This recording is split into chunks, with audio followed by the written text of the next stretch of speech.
ခေတ်ပေါ်စုလေးဖျားကြီးရအခုထားကြီးနော်ဒါအိုင်ဝင်မင်းနေရဒီမှာဒီမှာဆိုလာ EV တွေလာမယ်နော်ဒီကတိုက်ခံရဲ့အလင်းရောင်နဲ့တိုက်ခံရှိတဲ့အလင်းရောင်တွေကစပါးကွင်းကိုအလင်းရောင်ရအောင်မယ်အစာချေဆက်လုပ်မယ်နော်ညဘက်မှာလည်းCIA ရရောပါလို့ပဲဆိုတော့ဝန်ထမ်းသူမြေဒီအတွက်အာမခံထားရှိလို့ချင်းမှာတဲ့တစ်နှစ်အတွက်အာမခံပြည်မြန်ရှိတယ်6လအတွင်းဖြစ်ပါ6လအတွက်တစ်နှစ်ရပြည်မြန်တစ်ဝက်ကိုပေးရမယ်เนาะအဲ့လိုမျိုးဒါတွေကပါပြောတာအကျိုးခံစားခွင့်မှာတဲ့အကျုံးဝင်တော့အချက်များကြီးရှိတယ်เนาะအဲ့ဒါခဏနေဒီမှာနောက်ထပ်ဝင်လာတာ EV 4582680 4ဆိုတာက4ဆိုတာအေယာဝတီတိုင်းเนาะအေယာဝတီတိုင်း6ဆိုတာကဒီမှာ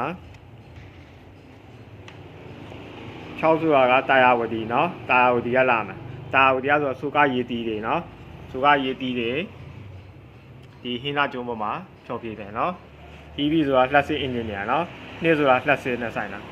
လက်စစ်ဝန်ကြီးဌာနအဆောက်အဦနှလုံးလာဆောက်မယ်เนาะအဲဒီမှာ